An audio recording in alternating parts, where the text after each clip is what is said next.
Oi, público da TV 247. Eu sou André Teixeira Jacobina, sou mestre em História Social, doutor em Saúde Pública, sempre pesquisando política. E tem um canal aqui no YouTube, a Nova Máquina do Tempo, agora parceiro do 247. Se vocês querem ver mais conteúdo do meu canal, dê uma checada no link na descrição ou procurem por a Nova Máquina do Tempo.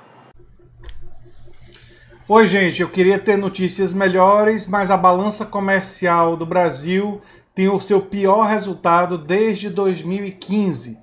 Enquanto alguns economistas estão tendo previsões relativamente positivas para 2020 e a economia realmente parece reagir um pouco, o que eu chamaria de economia real, que tem a ver com salários, empregos de maior rentabilidade, além de diminuição da desigualdade, nós não estamos tendo nada nesse sentido e é compreensível tendo em vista quem está na presidência, a equipe econômica que lá está e tendo em vista o Congresso que nós temos, não é?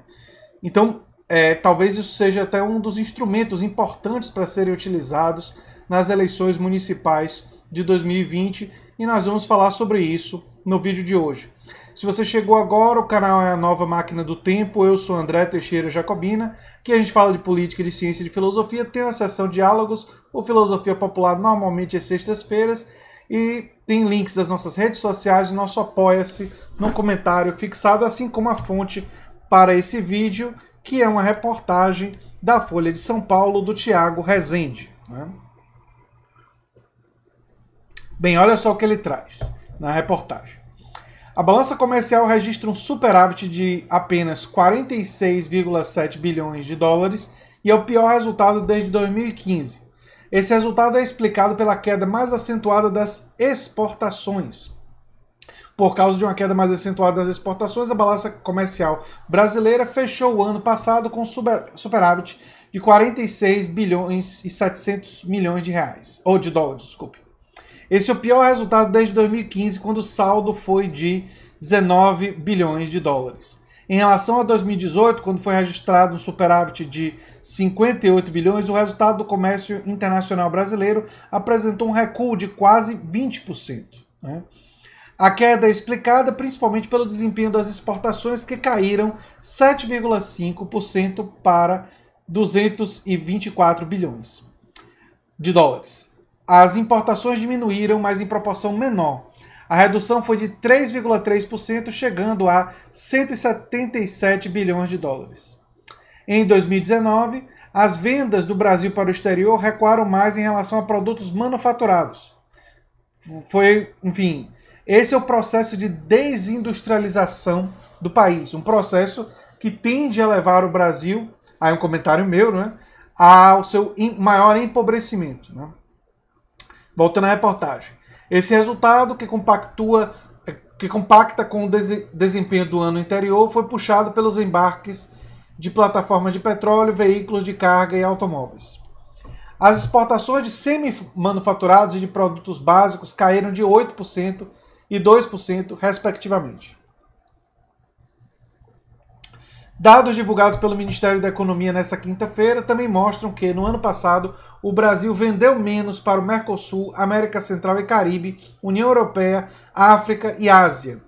Talvez o governo tenha queimado tantas pontes com tantas falas desastradas, principalmente em relação ao Mercosul, tenham contribuído para essa perda de exportação, né? Nossa política externa, e especialmente nossa política externa em termos de diálogos com os nossos parceiros comerciais, não foi nada boa no ano de 2019, né? As exportações subiram apenas para a Oceania, para o Oriente Médio e para os Estados Unidos. No caso da subida dos Estados Unidos, eles poderiam usar a coisa do alinhamento pró-norte-americano, né? O resultado da balança comercial em 2019 ficou em linha com a projeção mais recente do Ministério da Economia, de 41 bilhões de dólares. O saldo, porém, ficou abaixo da avaliação inicial, divulgada no começo do ano passado, de 56,7 bilhões de dólares. Segundo o secretário de Comércio Exterior do Ministério da Economia, Lucas Ferraz, o desempenho foi influenciado pelo baixo dinamismo da economia global e do comércio mundial, além de fatores conjunturais, como a crise na Argentina e a febre suína na China, que reduziram as vendas de soja. O governo ainda não divulgou projeções para a balança comercial de 2020. Isso deve ser feito apenas em abril. As perspectivas da equipe econômica, contudo, apontam para um cenário externo fraco e o aquecimento da economia interna. É natural que a gente espere um crescimento maior das importações do que exportações. Assim, o saldo do comércio internacional do Brasil tende a recuar. Até o pessoal lá do Ministério da Economia do governo Bolsonaro não está endossando esse otimismo todo que os economistas convidados pela Globo News, pela My News e por outro lugar de news estão dizendo, né? Ferraz espera ainda que a carne cuja exportação avançou no final de 2019 apresente uma demanda forte nos próximos meses, mantendo os preços elevados para o produto, né? Para tentar minimizar o resultado da balança comercial no ano passado, o governo argumentou que os Estados Unidos registram um déficit comercial há décadas, mesmo sendo uma das principais economias do mundo. Não é bom o exemplo dos Estados Unidos, porque os Estados Unidos, além de ser uma das maiores economias do mundo, os Estados Unidos têm os piores números de desenvolvimento humano entre os países desenvolvidos. O Canadá tem números muito melhores, toda a Europa Ocidental tem números muito melhores, especialmente os países nórdicos, mas não apenas eles. Inclusive a Oceania tem números melhores. Quando a gente fala em saúde, educação, segurança, os Estados Unidos teve recentemente a diminuição da expectativa de vida. Precisa dizer mais alguma coisa? Acho que não, né? O time do ministro Paulo Guedes declarou que tem uma agenda com foco no aumento da chamada corrente de comércio. A corrente de comércio é a soma de tudo que foi importado e exportado. Esse dado dimensiona o desempenho dos dois lados das transações. Não há país que seja grande exportador que não seja também grande importador. Mesmo nessa comparação, houve uma queda em relação a 2018, passando de 420 bilhões de dólares para 401 bilhões. Uma redução de aproximadamente 5,5%. Segundo Ferraz, o Brasil registra atualmente uma corrente de comércio entre 23% e 24% do PIB. Essa fatia, na avaliação do Ministério, deveria ser maior. O secretário, no entanto, não divulgou uma meta para o aumento das transações comerciais. Isso, de acordo com o governo, seria possível com mais acordos comerciais e com a redução do custo do Brasil. Sempre apostando na agenda liberal, não é? É engraçado que esse pessoal fala sobre isso e está querendo aquecimento do comércio interno, né? A melhor forma de aquecer o comércio interno é diminuir a tributação sobre consumo e diminuir a tributação sobre produção. E aumentar a tributação aonde? Na renda, no patrimônio, nos dividendos empresariais. Diminuir também a renúncia fiscal sobre as grandes corporações empresariais para poder ter recursos por esse caminho e reduzir a tributação que existe sobre o consumo de produtos e na produção de bens e serviços. Essa seria a forma mais simples de termos um aquecimento do comércio interno e ampliar a nossa produção industrial. Mas isso envolveria desagradar os superbilionários, desagradar as grandes corporações empresariais, e esse governo não quer fazer isso. Vamos combinar, né? Ele afirmou ainda que o objetivo é aumentar a venda de produtos com maior valor agregado. Isso pressupõe também o aumento da importação de maior valor agregado, declarou Ferraz. Não é? Pois é.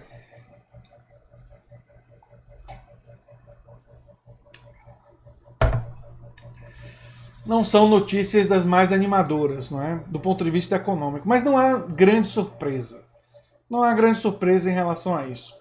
O Brasil, para reagir economicamente, e isso daí não é tão complexo assim, o Brasil precisa ampliar sua produção industrial e ter um sistema tributário menos concentrador de renda. O maior veículo concentrador de renda é o nosso sistema tributário. Eu acrescentaria a ele o fato de que nós temos um grande endividamento das empresas e das pessoas. Eu não me baseio apenas em números, eu também converso com as pessoas. E quando eu fui na farmácia aqui comprar um remédio para minha sogra, minha esposa pediu para eu comprar um remédio, eu tenho o hábito de conversar com as pessoas. E perguntei para os funcionários da farmácia como é que está a situação econômica deles, se eles estão endividados e tudo mais. E todos os funcionários da farmácia estavam no SPC. Todos estão com nome sujo no SPC, todos estão endividados. As dívidas oscilam, uns tinham dívidas maiores, outros menores, mas claramente endividados. E no Brasil nós temos 63 milhões de pessoas endividadas. Isso é mais do que a população de muitos países. É óbvio que isso dificulta a nossa economia, assim como o endividamento das empresas. E nós não podemos simplesmente perdoar essas dívidas, mas temos que trabalhar com a política para fazer com que essas pessoas passassem a pagar as dívidas e saíssem do SPC, Serasa. Né? Esse foi um dos motivos que eu elogiei tanto aquele plano do SPC Ciro na época das eleições. Porque eu disse, na época, mesmo que eu tenha outras críticas a Ciro Gomes em outras questões, eu disse que isso me parecia algo óbvio. Assim, algo que era absolutamente necessário ser feito para o Brasil retomar o consumo interno das famílias, que é um dos elementos centrais de uma economia grande, de um país de tamanho continental como é o Brasil. O Brasil não pode basear a sua economia em outros fatores, negligenciando o comércio interno de um país com tantos habitantes. Né? Mas vocês veem o governo Bolsonaro falando sobre isso? Não. O tal do Ferraz e o Paulo Guedes nem tocam no fato do endividamento das famílias e não trabalham com plano para isso. Se você nunca se perguntou por que eles não tocam nesse assunto, é porque esse endividamento serve aos interesses das grandes empresas de cartão de crédito.